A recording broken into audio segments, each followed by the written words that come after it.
On the highest point in Hawley Cemetery, near Bay City, Texas, stands a 40-foot monument, 6 feet 5 inches of carved Italian marble placed atop a tiered granite obelisk. The man in the statue wears a long coat. His hand rests on his hip. His face looks out over the coastal plains. The statue cost $10,000. The man who commissioned it was not a president, he was not a war hero, he was not a saint, he was a cattleman. And he ordered this monument 9 years before his death. Abel Head Pierce arrived in Texas with 75 cents. He built an empire. He lost a fortune. His wife and son died. His hotel failed. His town failed. But his greatest vision, the one that would actually change Texas ranching forever, succeeded 6 years after he was dead. This is the story of Shanghai Pierce, the loudest man in Texas, the cattleman who bought his own statue, and the question he forced everyone to ask: if you build a monument to yourself, does that make you remembered, or does it just prove you knew you'd be forgotten? Chapter 1. The Monument at Hawley. In the early 1890s, Abel Head Pierce took a grand tour of Europe. He visited Paris, London, Rome. He was 60 years old and very rich. He had spent the previous 4 decades building a cattle empire along the Texas Gulf Coast. He owned 250,000 acres. He ran tens of thousands of cattle. His signature was known in every stockyard from Kansas City to New Orleans. While in Europe, he noticed something. The powerful men of the old world, kings, generals, statesmen, had monuments. Marble statues, bronze equestrians, towering memorials that would outlast their empires. Pierce returned to Texas convinced of 2 things. First, that Brahman cattle from India could solve the tick problem plaguing Gulf Coast herds. And second, that he needed a monument. He commissioned Frank Teich, a San Antonio sculptor and granite contractor, to create a life-sized marble statue of himself. The specifications were exact: 6 feet 5 inches tall, matching Pierce's actual height. Italian marble for the figure, tiered gray granite for the base. The whole structure would stand 40 feet high when complete. Teich quoted $2,500. Pierce negotiated him down to $2,250. This was a man who would haggle over the price of his own immortality. The statue was installed at Hawley Cemetery in 1891, 9 years before Pierce died. He could visit it, walk around it, stand next to his own marble likeness, and judge whether Teich had captured his profile correctly, whether the coat hung right, whether future generations would recognize him. Some called it vanity. Pierce had a different word for it: insurance. "Sir, if I don't do it myself, they'll forget old Shang," he told anyone who asked. And when pressed further, he'd add that his friend Ben Q. Ward had already commissioned a bust. If Ward was securing his place in history, Pierce would do him one better. Not a bust, a full statue, 40 feet tall. Whether this was genuine fear of being forgotten or just competitive ego, or both, no one could say. Shanghai rarely explained his real motivations. It's possible he simply enjoyed the spectacle of commissioning his own monument. It's also possible he knew exactly what he was: loud, crude, successful, and completely aware that successful men without monuments disappear in a single generation. The monument stands today in Hawley Cemetery. The granite is weathered. The marble has darkened, but the figure remains, looking out over land that is no longer his, watching over cattle that no longer carry his brand, a permanent reminder of a man who understood something fundamental about memory. That being remarkable is not enough. You have to make sure people remember it. Shanghai Pierce was 57 years old when the statue was installed. He had 9 years to look at it before someone lowered him into the ground beneath it. He came from Rhode Island. Chapter 2. The Yankee Stowaway. Little Compton, Rhode Island, in the 1830s was about as far from Texas as a place could be. Rocky soil, cold winters, tight-knit families who had worked the same land for generations. The Pierce family had been there since the Pilgrims. Abel Head Pierce was a direct descendant of John Alden and Priscilla Mullins. 9 generations separated him from the Mayflower, but the connection mattered to his mother. Jonathan Pierce was a blacksmith. He and his wife Hannah had 10 children. Abel Head Pierce arrived on June 29, 1834. He was their 6th child. The family lived on Willow Avenue. His father shoed horses and fixed farm equipment. There was enough food. There was no money. There was no future for a 6th son in Little Compton. Abel was different from the start. He grew tall, very tall, 6 feet 4 inches in an era when 5'8" was average. His legs seemed too long for his body. Other boys started calling him Shanghai after the Shanghai rooster, a long-legged, loud bird that strutted around farmyards. The nickname stuck. He attended the one-room schoolhouse for a few winters. Then his family sent him to Petersburg, Virginia, to serve a quasi-apprenticeship with his uncle Abel Head, who ran a general merchandise business. Shanghai worked in the store for 2 years. He learned to sell. He learned to count money. He learned to talk to strangers. And he learned that he hated working for someone else. In June of 1854, 20-year-old Abel Head Pierce walked onto a schooner in New York Harbor. He had no ticket. He hid below deck. When the crew discovered him 3 days out to sea, he expected to be thrown overboard or worked half to death. Instead, the captain put him to handling cargo. For 5 months, Shanghai Pierce worked his passage to Texas. He unloaded crates. He scrubbed decks. He did whatever the sailors told him to do. The schooner landed first at Indianola, then at Port Lavaca. Indianola in 1854 was the 2nd largest port in Texas. The harbor sat 3 feet deep at low tide, 12 feet at high tide. Ships anchored offshore and ferried goods in by lighter. The town had 1,800 residents, mostly German immigrants. The temperature in December averaged 68 degrees. Warm enough that Shanghai didn't need the wool coat he'd packed in New York.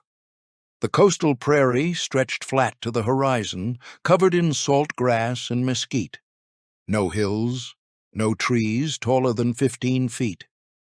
The humidity made his shirt stick to his back. When Shanghai walked down the gangplank onto the Texas coast, he had 75 cents to his name. He was 19 years old. He was 1,800 miles from Rhode Island, and he was never going back. Chapter 3. Learning the Cow Business. W.B. Grimes was the largest cattleman on the Texas Gulf Coast. He ran thousands of head on open range near the mouth of the Colorado River. When Shanghai Pierce showed up looking for work, Grimes hired him to split rails. $15 a month. Shanghai was tall and strong. The work was brutal. Texas in summer was nothing like Rhode Island. The heat, the mosquitoes, the snakes, the thorns, everything seemed designed to kill him. He split rails until his hands bled. Then he wrapped his hands and split more rails. Grimes watched the Yankee boy struggle and waited for him to quit. Shanghai didn't quit. The scale of Grimes's operation was something Shanghai had never seen in Rhode Island. Grimes ran 8,000 head of cattle across 47,000 acres of open range. He employed 23 cowboys full-time. His annual beef shipments to New Orleans totaled 1,200 head. The ranch slaughtered 6 steers per week just to feed the crew. His corrals could hold 500 head at once. Grimes paid his top hands $30 per month. His rail splitters, like Shanghai, got 15. The mathematics were simple. Split rails for 1 year at $15 per month, save every penny, and you had $180, enough to buy 12 cows at the going rate. Or 8 cows if Grimes was selling them to you. At the end of his first year, Shanghai had saved enough to buy cattle. He asked Grimes to sell him a small herd. Grimes agreed. He sold Shanghai 14 cows at $14 each. The pick of the range was going for $7. Grimes had sold him culls, old sick cattle past their breeding years. A severe winter followed. By spring, every one of Shanghai's cattle was dead. Grimes called it teaching a Yankee the cow business. Shanghai called it something else. He learned 2 lessons that year. First, trust no one in a cattle deal. Second, the man who knows more about cows than anyone in the room will win every time. Shanghai stayed. He kept working for Grimes. He watched how Grimes bought cattle, how he sold them, how he moved them, how he branded them, how he knew which ranchers were desperate and which had leverage. Shanghai learned the mathematics of the cattle business, and he learned that in Texas, the man willing to be a little more ruthless than his neighbor would go a lot further. Then came the Civil War. Texas seceded. Shanghai Pierce and his brother Jonathan, who had followed him to Texas 2 years earlier, enlisted in the Confederate cavalry. They served under Colonel Augustus C. Buckel, a German-born soldier of fortune. Shanghai was sent to the Matagorda Peninsula. Jonathan went to the Brownsville area. They both survived the war without a scratch.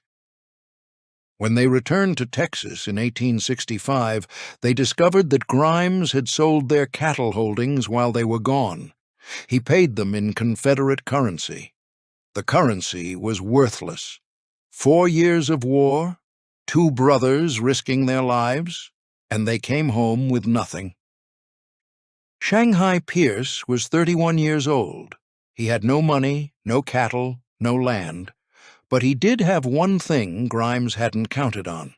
He knew exactly how Grimes thought. 2 months later, Shanghai married the daughter of one of the richest men in Texas. Chapter 4. The Lacey Sisters. William Demetris. Lacey was one of the signers of the Texas Declaration of Independence. He owned substantial land holdings and had 2 daughters, Frances and Nancy. In September of 1965, 5 months after the war ended, Abel Head Pierce married Frances Lacey. Everyone called her Fanny. 2 months later, Jonathan Pierce married Fanny's sister, Nancy. Everyone called her Nanny. The Pierce brothers had married well. The Lacey connection brought land, cattle, and respectability. Shanghai and Fanny settled near Matagorda County. They began gathering wild cattle on the open range, branding them with the AP mark, Abel Pierce. Slowly, head by head, they rebuilt. On July 17, 1967, Fanny gave birth to a daughter. They named her Mary Frances, but called her Mamie. Shanghai was 33. For the first time in his life, he owned cattle, owned land, and had a family. The future looked stable. Then, on July 17, 1970, exactly 3 years after Mamie was born, Fanny delivered a son. They named him Abel Pierce, Jr. The boy lived 5 weeks. On August 21, 1970, Abel Pierce, Jr. died. The cause of death was recorded as infant fever. 4 months later, on December 18, 1970, Fanny died. Shanghai Pierce had been married 5 years. His wife was dead. His son was dead. His daughter was 3 years old. He was 36. What Shanghai did next surprised everyone who knew him. He sold every cow he owned, converted everything to gold, packed his bags, and left Texas.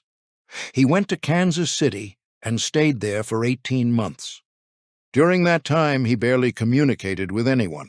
No letters, no business deals, no visits. He simply disappeared. Years later, when asked about that period, Shanghai would say almost nothing. Only this: a man loses a wife and a baby son. He's got to decide if he's staying in the cattle business or getting out. What actually happened in Kansas City, no one knows. He may have grieved, he may have gambled, he may have simply run the numbers and decided that sentiment was expensive. 18 months is a long time to think, or a long time to avoid thinking. Shanghai never clarified which. Whatever decision-making process happened during those 18 months in Kansas City ended in spring of 1972. Shanghai returned to Texas, partnered with his brother Jonathan, and they established Rancho Grande on the Tres Palacios River. The partnership was simple. Jonathan would manage the ranch, handle the books, oversee the day-to-day operations. Shanghai would make the deals, drive the cattle to market, negotiate with buyers, and expand their territory. Jonathan was quiet, methodical, careful. Shanghai was loud, aggressive, intimidating. Together, they became one of the most successful cattle operations in Texas. In 1975, Shanghai married again, Hattie James of Galveston. They had no children. Hattie understood that she was not Fanny. Shanghai understood that some losses you carry forever. The marriage was stable, practical, and without passion. It lasted until his death, 25 years later. Chapter 5. Webster on Cattle, by God. Shanghai. Pierce stood 6 feet 4 inches tall. He weighed around 240 pounds. His voice, according to every account, could be heard half a mile away. Even when he tried to whisper, he wore brocaded vests, monogrammed shirts, broad-brimmed, high-peaked hats. He dressed like a man who wanted to be seen from a distance, which he did. When he visited his sister Miranda back in Rhode Island, she would dread taking him to church. At a funeral, he leaned over and whispered, loud enough for the entire congregation to hear, "Is there going to be any mince pie after the service?" Miranda stopped inviting him to funerals. His full introduction, delivered to anyone who would listen, was, "I am Shanghai Pierce, Webster on Cattle, by God, sir." Most people didn't know what Webster on Cattle meant. Shanghai knew. Noah Webster had written the dictionary. Shanghai Pierce had mastered cattle. That was the comparison. He claimed to own nearly all the cattle in Christendom. This was an exaggeration. He owned a lot of cattle, tens of thousands, maybe 100,000 at the peak, but not nearly all the cattle in Christendom. Shanghai understood that in Texas, the man who talked biggest got taken most seriously. His method of doing business was distinctive. When he came to buy cattle, he rode a fine horse and was accompanied by a black man leading a pack horse. The pack horse was loaded with gold and silver coins. When Shanghai reached a rancher's camp, he would dump the money on the ground. The coins would sit there, glinting in the sun, while the cattle were counted and classed. Then Shanghai would empty the money onto a blanket and pay it out to the various ranchers from whom he'd purchased stock. It was theater, pure theater. But it worked. Every rancher in South Texas knew that Shanghai Pierce paid in gold, paid on the spot, and didn't haggle after a deal was struck. His word was good. His money was real. And if you sold cattle to Shanghai, you got paid before sundown. What those ranchers didn't always see was how Shanghai arrived at his price. He would spend days before a deal talking to cowboys, checking brands, counting calves, evaluating grass conditions.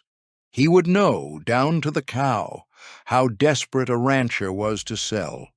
He would know if a man needed cash for a banknote coming due.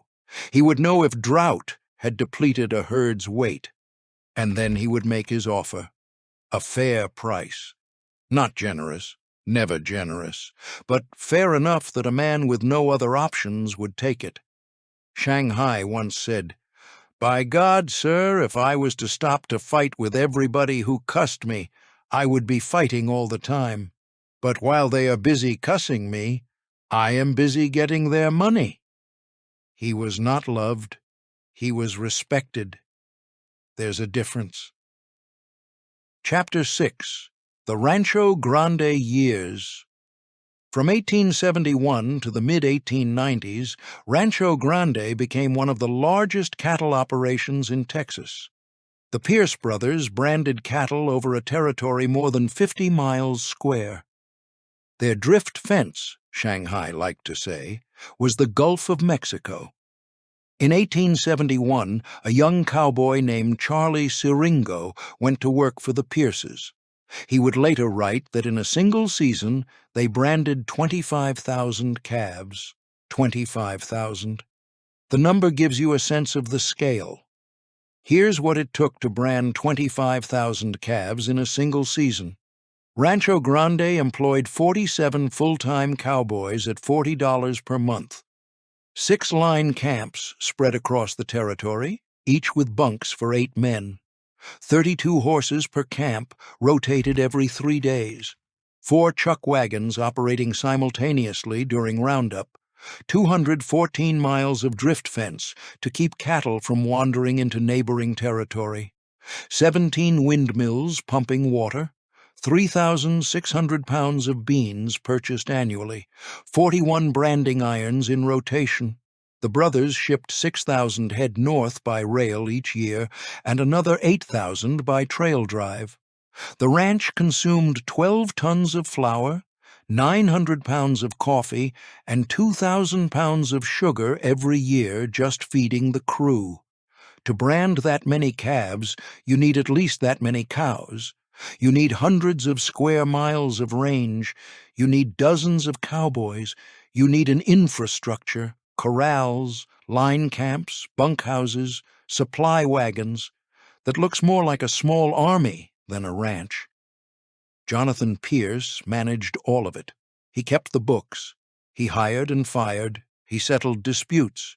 He made sure the cowboys got paid. He kept the supply lines running. He was the engine that kept Rancho Grande functioning. Shanghai was the face. He drove cattle north to Kansas. He shipped cattle east through Galveston. He made deals in St. Louis, Chicago, New Orleans. His signature was known in every stockyard. When people talked about Texas cattle, they talked about Shanghai Pierce. The two brothers were opposites. Jonathan Pierce built a ranch house that reflected his different priorities. The house had indoor plumbing. A hydraulic ram pump lifted water from the Tres Palacios River to a rooftop cistern, providing running water to a kitchen sink and a bathroom. In 1875, this was almost unheard of in rural Texas. Most ranchers still used outhouses and hand pumps.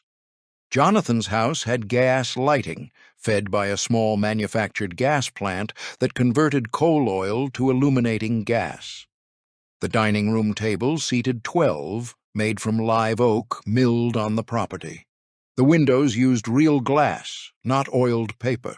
The cost of the house and improvements, $14,000. Shanghai spent that much on a single cattle drive. Jonathan was modest, methodical, quiet. Shanghai was loud, impulsive, theatrical. Together, they built something neither could have built alone. 25,000 calves branded in a single season, hundreds of thousands of acres under their control. The name Pierce was known in every stockyard from Missouri to Louisiana. And then Shanghai decided he wanted something permanent, not cattle, not land, something that would outlast both. The land kept expanding, the herds kept growing, the profits kept accumulating. Then the railroad came. Chapter 7. The Hotel and the Town That Never Was. When the New York, Texas, and Mexican Railway came through Wharton County in the early 1880s, Shanghai Pierce saw an opportunity. The railroad needed to cross his land. He told them they could, on one condition: he would choose where the depots were built. The railroad agreed. They built a depot near his headquarters. Shanghai called it Pierce Station. Then he decided one depot wasn't enough. He built another one himself, at his own expense, closer to the geographic center of Wharton County. His plan was simple. Pierce Station would become a town. The town would attract settlers. The county seat would move from Wharton to Pierce. He would become the founder of a major Texas town. His name would be on the map forever. In 1894, he had 160 acres surveyed for the Pierce town site. He laid out streets. He designated a public square, a courthouse square, an academy square, a church, and cemetery grounds. He built a hotel to accommodate cattle buyers and traveling salesmen. The hotel was magnificent. 3 stories, 22 rooms, Gothic-style architecture, imported finishes. The specifications were extravagant. The foundation required 217 cubic yards of concrete, poured 12 feet deep to prevent settling in the soft prairie soil. The exterior walls were red brick, fired in kilns in Houston and shipped by rail, 48,000 bricks total.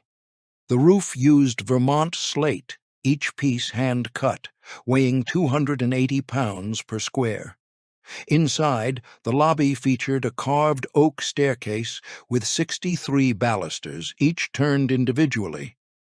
The dining room sat 48 guests. The kitchen had a cast-iron range weighing 1,400 pounds, shipped from Chicago.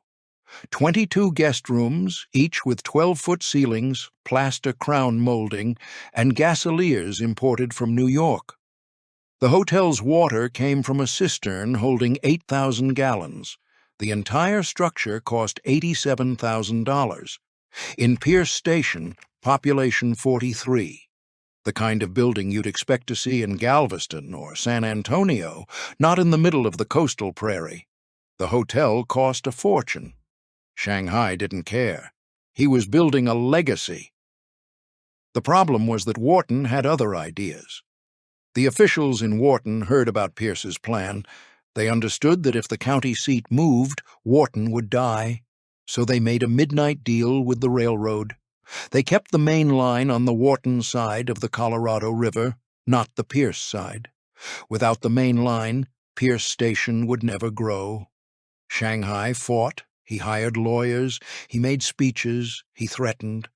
But the railroad chose Wharton. Pierce Station remained a depot, a post office, and a hotel with almost no guests. The magnificent Gothic hotel sat mostly empty. Shanghai rented it out to tenants on long-term leases. It housed the office of Pierce Estate Oil and Gas for nearly 30 years. It served as temporary residence for J.B. Ferguson while he organized Superior Drilling Company. But it never saw the cattle buyers and salesmen Shanghai had imagined filling its rooms. By 1980, the hotel was in ruins. The county demolished it. A few pieces, the widow's walk, some railings, parts of the trim, were saved and put on display at the Wharton County Museum. The rest was hauled away. Pierce Station never became a town. The courthouse was never built. The county seat never moved. Shanghai's grand vision for a town named after himself died quietly, strangled by a backroom railroad deal he couldn't stop. But he still had the statue. The statue would last. And he still had one more idea, one that would actually work. He just needed to import 51 cattle from India first. Chapter 8.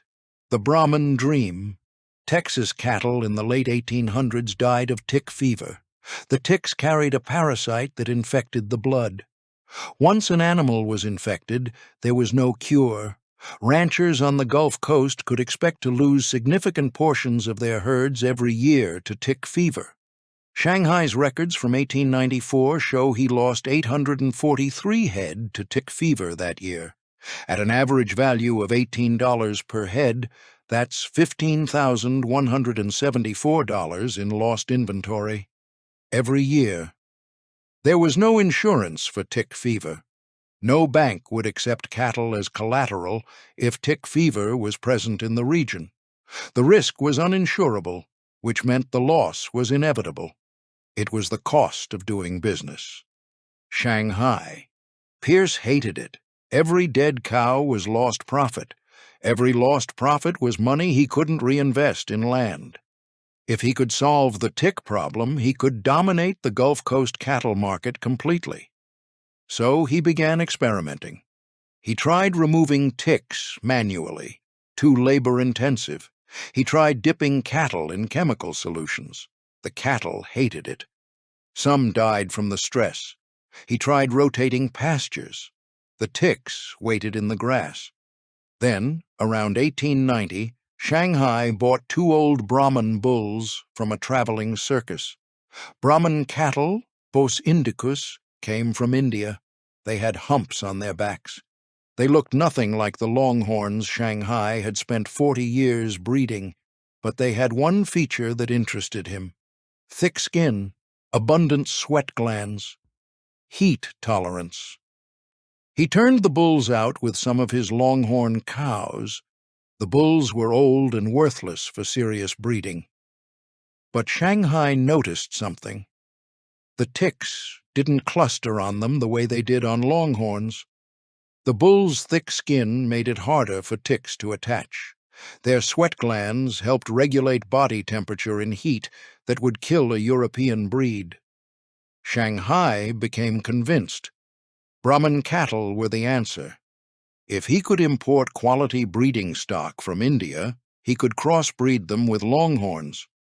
The offspring would inherit tick resistance and heat tolerance, while retaining the longhorn's ability to survive on poor range. He began planning. He would need to travel to India, find herds, negotiate purchase, arrange quarantine, ship them across the ocean. It would cost a fortune. He didn't care. This was the future. In 1891, he took his grand tour of Europe, part business, part pleasure, part cattle research. He visited India and present-day Pakistan. He saw Brahman herds. He talked to breeders. He returned to Texas convinced that he was right. Brahman cattle would transform Gulf Coast ranching. The import would cost at least $100,000. He would do it when the time was right. 1900 arrived. Chapter 9. 1900. The year 1900 should have been Shanghai Pierce's victory lap. He was 66 years old. He owned 250,000 acres. He ran the Pierce-Sullivan Pasture Company. His name was known from Texas to Missouri. He had money, land, cattle, and a 40-foot monument waiting for him in Hawley Cemetery. Then everything fell apart. In September, a hurricane struck Galveston. The storm killed somewhere between 6,000 and 12,000 people. It remains the deadliest natural disaster in United States history. The city was destroyed. The port was wrecked. Shanghai's shipping operations through Galveston were ruined. He had invested heavily in the Gulf Island Railroad. The railroad was supposed to connect his cattle operations to new markets. After the hurricane, the line could not secure financing to rebuild damaged track. The investment collapsed. He had put money into banking. The bank failed. Not because of the hurricane, just failed. Bad loans, bad management, bad luck. In a single year, Shanghai Pierce lost more than $1,250,000. The breakdown was brutal. The hurricane destroyed 7 warehouses in Galveston containing 18,000 pounds of his shipped beef valued at $91,000. His share of Gulf Island Railroad stock dropped from $200,000 to $14,000 in 3 months. The bank failure wiped out deposits totaling $362,000, money he had planned to use for the Brahman import. Damaged port facilities meant he could not ship cattle east for 8 months, costing him an estimated $400,000 in lost sales. His insurance covered $41,000. Total. He had spent 40 years accumulating $2.8 million in assets. 12 months erased 45% of it. Some sources say $1.25 million. That's in $1,900. In today's money, somewhere around $40 million. He built everything over 4 decades. He lost a third of it in 12 months. On December 26, 1900, the day after Christmas, Shanghai Pierce suffered a cerebral hemorrhage. He was at his home. He was surrounded by family. He died within hours. He was 66 years old. The funeral was held at Hawley Cemetery. It rained. The grave filled with water faster than it could be bailed out. The men lowered Shanghai's casket into a watery hole. Above them, the 40-foot monument stood, the marble figure looking down at the scene. Under the marble coat-tail, a swarm of black wasps had taken refuge from the rain. Shanghai Pierce had commissioned the statue so he could appreciate it while he was alive. He had 9 years to look at it. Whether he ever found comfort in that, no one recorded. Chapter 10. The Nephew and the Cattle from India. Shanghai Pierce left his estate to 3 people, his wife Hattie James Pierce, his daughter Mamie Withers, and his nephew Abel Pierce Borden, Jonathan's son, who became executor. Borden was 33 years old when Shanghai died. He had worked for Rancho Grande his entire adult life. He knew cattle, he knew the business, and he knew about Shanghai's Brahman obsession. In 1906, 6 years after Shanghai's death, Borden traveled to India. He took Shanghai's notes. He visited the same regions Shanghai had researched, and he hand-selected 51 Brahman cattle for export, 46 bulls, 1 heifer, and 4 calves. The journey was complex. Borden traveled 8,400 miles from Texas to Bombay by steamship and rail. He visited 17 herds across 4 Indian provinces. He examined 238 individual cattle before selecting his final 51. The purchase price was $42,000. Shipping costs added another $31,000. The cattle traveled by rail to Calcutta, by ship to London with a 2-week quarantine, then by Atlantic steamer to New York, a voyage of 8 months and 11 days. Each animal was insured for $800. The shipping crates required 673 board feet of teak lumber per animal. Fresh water allocation, 40 gallons per head per day. 3 handlers made the entire journey with the herd. When they arrived in New York Harbor, the declared value of the shipment was $118,000. Then disaster struck. 18 of the cattle tested positive for surra, a blood disease caused by trypanosomes. The United States Department of Agriculture ordered the entire shipment destroyed. Borden appealed. He contacted Senator J.W. Bailey of Texas. He hired lawyers. He spent $10,000 on legal fees and quarantine expenses. He sent telegrams to the Republican National Committee. And finally, he got the case in front of President Theodore Roosevelt. Roosevelt issued a special pardon. The remaining 33 cattle cleared quarantine and were shipped to Texas in November of 1906. Borden divided them with Tom O'Connor of Victoria, who had helped finance the import. Each ranch got 16 cattle. Borden kept 1 bull for breeding. The cattle arrived at Pierce Ranch. Borden began a careful breeding program, crossing Brahman bulls with Longhorn and Hereford cows. The offspring showed exactly the traits Shanghai had predicted: heat tolerance, tick resistance, and the ability to gain weight on poor forage. In 1911, Borden bought back all of O'Connor's full-blood Brahman progeny. He wanted to consolidate the genetics. By 1920, most cattle in the Gulf Coast region showed some Brahman influence.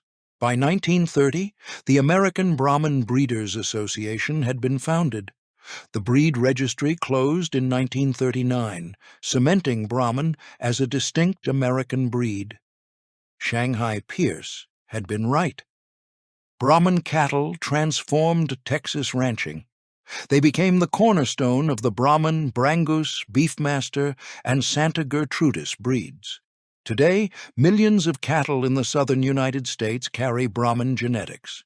The thick skin, the heat tolerance, the tick resistance, all of it traces back to the 51 cattle Abel Pierce Borden imported in 1906. Shanghai never saw any of it. He died 6 years too soon, or maybe he died exactly when he was supposed to, rich enough to have the idea, stubborn enough to pursue it, but not patient enough to see it through. The vision was his. The execution was his nephew's. Whether that makes it Shanghai's legacy or Borden's depends on whether you value the idea or the follow-through.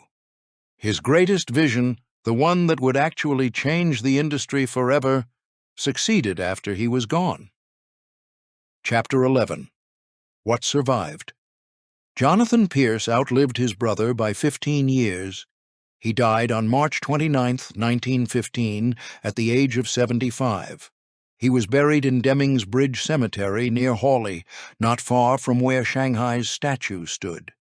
His obituary noted that he was a quiet, methodical man who had built one of the finest ranch operations in Texas. It did not mention that for 20 years he had operated in the shadow of his louder, more famous brother. Mamie Pierce Withers outlived her father by 23 years. She died on January 6, 1923. She had 4 children, Frances Lacey, Mary Pierce, A.H. Pierce, and Pickett. Through them, the Pierce name continued, though the cattle empire fragmented with each generation. In the 1950s, the ranch was split between 2 of Mamie's daughters, Mary Runnels and Lacey Armour. The Runnels family took the Withers portion and renamed it the Runnels-Pierce Ranch. The Armour family retained the Pierce Ranch name. Both operations continue today. The original Pierce Ranch house still stands. The Brahman breeding program continues. The land still produces cattle. Oil wells pump on land Shanghai bought in the 1880s. Rice grows in fields irrigated by the pumping plant he commissioned in 1900, the year he died. The Gothic Hotel is gone.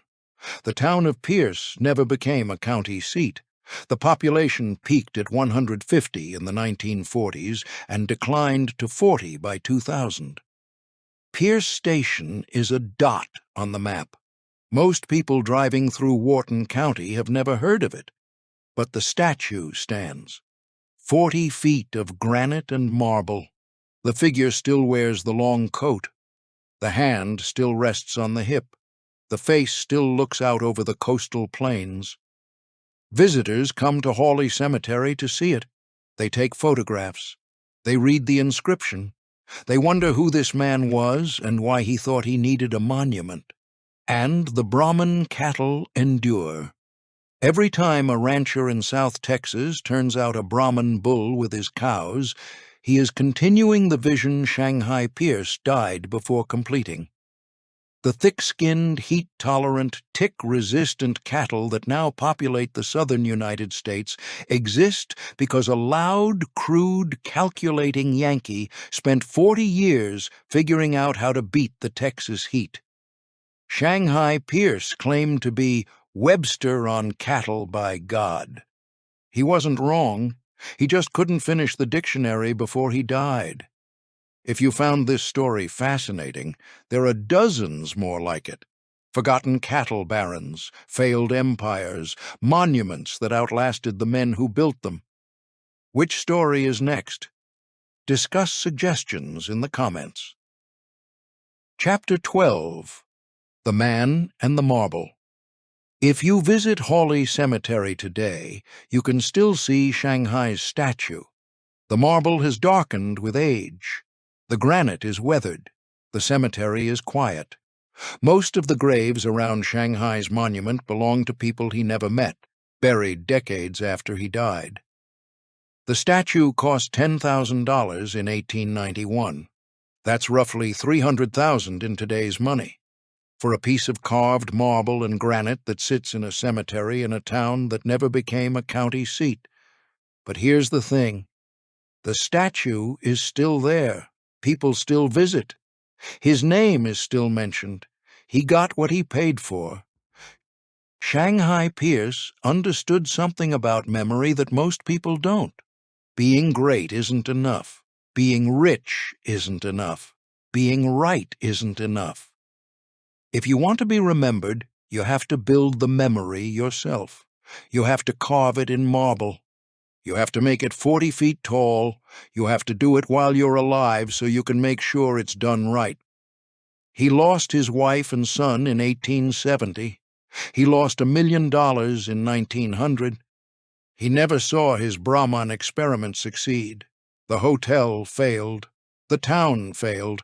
Most of what he tried to build disappeared within a generation. But the statue stands. And as long as that statue stands, Shanghai Pierce gets the last word. Not because he was the best cattleman in Texas, not because he was the richest, but because he was the one smart enough to buy his own monument. The question isn't whether Shanghai Pierce deserved to be remembered.